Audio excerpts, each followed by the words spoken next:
আসসালামু আলাইকুম সবাইকে। ইংলিশ ফ্যান্টাসির বেস্টমার্ট বইয়ের ধারাবাহিক সেশন থেকে আপনাদের সকলকে স্বাগত। আজকের এই সেশন জুড়ে আমরা শিখব সেন্টেন্স প্যাটার্ন 9 এবং 10।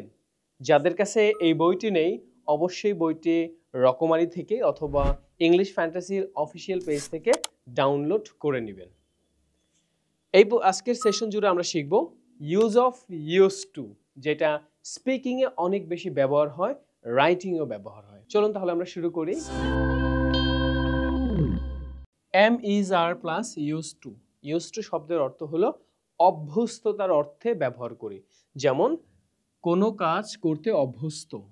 আর মনে রাখতে হবে ইউজ টুর পরে সব সময় ভার্বের সাথে আইএনজি ফর্মটা বসে। যেমন সে এখানে আসতে অভ্যস্ত, আমি ইংরেজি বলতে অভ্যস্ত, আমি সকালে ঘুম থেকে উঠতে অভ্যস্ত। এই অভ্যস্ত টাইপ অফ বাক্য বলার জন্য আমরা am is are plus use to ভার্বের সাথে আইএনজি ফর্মটা ব্যবহার হয়। যেমন he is use to coming here, সে এখানে আসতে অভ্যস্ত। আমি ইংরেজি বলতে অভ্যস্ত, I am use to speaking English. তাহলে বুঝতে পেরেছি আমরা কিভাবে ইউজ টুর ব্যবহারটা করব। এই বাক্যটাকে কিন্তু 6 ভাবে পড়া যায়। যারা স্পিকিং দ্রুত শিখতে চান তারা কিন্তু অবশ্যই ভিডিওটা পজ করে নোট নিয়ে তারপরে প্র্যাকটিস শুরু করবেন। আমি মুখে বলে দিচ্ছি, আপনি নোট করে নেবেন। যেমন আমি ইংরেজি বলে অভ্যস্ত, I am use to speaking English. আমি ইংরেজি বলে অভ্যস্ত না, I am not use to speaking English. তুমি কি ইংরেজি বলে অভ্যস্ত? Are you use to speaking? তুমি কি ইংরেজি বলে অভ্যস্ত না? Aren't you use to speaking? তুমি কেন ইংরেজি বলে অভ্যস্ত? Why are you use to speaking? তুমি কেন ইংরেজি বলে অভ্যস্ত না? Why aren't you use to speaking?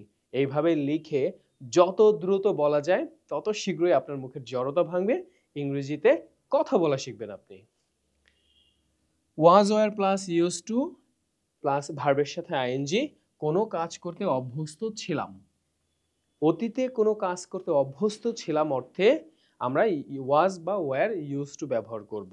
যেমন আমি শপিং করতে অভ্যস্ত ছিলাম, এখানে ছিলাম নেই, অভ্যস্ত ছিলাম। আমি শপিং করে অভ্যস্ত ছিলাম, বাংলাটা হবে I was use to shopping. আমি শপিং করে অভ্যস্ত ছিলাম। আমি স্প্যানিশ বলে অভ্যস্ত ছিলাম, I was use to speaking Spanish. এটাকেও কিন্তু আপনি 6 ভাবে ডাইভেট করে পড়বেন যেন আপনি দ্রুত ইংরেজিতে কথা বলতে পারেন ফ্লুয়েন্টলি। এবার চলে যাব আমাদের সেন্টেন্স প্যাটার্ন 10-এ। সেন্টেন্স প্যাটার্ন 10-এ রয়েছে মোডালসের ব্যবহার। ক্যান, কুড ভার্বের 1 নম্বর ফর্ম। মনে রাখতে হবে মোডালস ভার্বের পরে সবসময় ভার্বের বেস ফর্ম বসে। কোনো কাজ করতে পারা, যেমন আমি ইংরেজি বলতে পারি, I can speak English. Can আর মেয়ের মধ্যে ছোট্ট একটু পার্থক্য আছে, সেটা হলো ক্যান যেটা অনেক বেশি কনফিডেন্স শো করবে, মেয়ে অন দ্য আদার হ্যান্ড কম সম্ভাবনা অর্থে আমরা মেয়ে ব্যবহার করব। যেমন আমি ইংরেজি বলতে পারি, that is my confident, I can speak English. আমি হয় ইংরেজি বলতে পারি বাট শিওর না, আই মে স্পিক ইংলিশ। আমি আপনাকে সাহায্য করতে পারি, আই ক্যান হেল্প ইউ। আমি আপনাকে কম সম্ভাবনা আছে হেল্প করা, তখন বলতে পারি আই মে হেল্প ইউ। এছাড়াও এটাকে আরও 4 ভাবে ব্যবহার করা যায়, যেটা আমি বইটিতে ডেসক্রাইব করে দিয়েছি। তাহলে মজার ব্যাপার হলো ক্যানটা কিন্তু অনেক বেশি ব্যবহার হয় প্রশ্ন করার ক্ষেত্রেও। তাহলে আপনি এইভাবে প্র্যাকটিস করবেন, ভিডিওটা পজ দিয়ে লিখে নেবেন, কারণ এত বেশি লিখতে পারবো না বোর্ডে। যেমন আমি বলতে পারি আই ক্যান স্পিক, আমি বলতে পারি না, আই ক্যান নট স্পিক অথবা আই ক্যান্ট স্পিক। তুমি কি বলতে পারো? Can you speak? দেখেন ক্যান ইউ দিয়ে হাজার হাজার বাক্য তৈরি করা যায়। যেমন তুমি কি আমাকে সাহায্য করতে পারো? Can you help me? তুমি কি আমাকে একটু দেখাতে পারো? Can you show me? তুমি কি আমাকে ইংরেজি শেখাতে পারো? Can you teach me English language?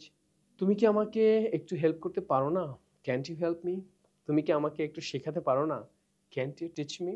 হাজার হাজার বাক্য তৈরি হবে ক্যান দিয়ে। শুধু এই বইটা সংগ্রহ করবেন আর বাক্য বানানো শিখবেন। Next could. ক্যানের পাঁচ রূপ হলো কুড, মেয়ের পাঁচ রূপ হলো মাইট। অতীতের কথা প্রকাশ করবে, যেমন কোনো কাজ করতে পারতাম, আমি লিখতে পারতাম, আই কুড রাইট। আমি অতীতে খুব কম সম্ভাবনা ছিল পারার, তখন বলতে পারি আই মাইট রাইট। এছাড়াও বিনয়ের সাথে বা ভদ্রতা অর্থে আমরা মে, মাইট, ক্যান, কুডের ব্যবহারটা করি, এইটাতে ডিটেলস আলোচনা করা আছে। যেমন আমি লিখতে পারতাম, আই কুড রাইট। আমি লিখতে পারতাম না, আই কুডন্ট রাইট। তুমি কি লিখতে পারতে? Could you write? তুমি কি যেতে পারতে না? Couldn't you come? তুমি কেন যেতে পারতে? Why could you go? তুমি কিভাবে যেতে পারতে? How could you go? হাজার হাজার বাক্য তৈরি হবে এই বইয়ের মাধ্যমে। এখানে আমি মাত্র 2টা সেন্টেন্স প্যাটার্ন আলোচনা করেছি, এতে বুঝতে পেরেছেন কত বাক্য তৈরি করা যাচ্ছে। আপনি যদি এই বইয়ের 100 সেন্টেন্স প্যাটার্ন পড়েন, বিলিভ মি, বুকে হাত দিয়ে বলতে পারি, English language will be a piece of cake. Free hand writing লেখা শুরু করবেন আর হাত উঠাতেই মন চাইবে না, কারণ আপনি তো সেন্টেন্স প্যাটার্ন জানেন, আপনি তো বাংলা বাক্যের সেন্স বুঝেন, ইংলিশের সেন্স বুঝেন। Why not? You have to start your journey from today. যারা আগের ভিডিওগুলো দেখেননি, অবশ্যই দেখে আজকের এই ভিডিওটা দেখবেন। যাদের কাছে বইটি নেই, সংগ্রহ করবেন। Thank you so much for watching.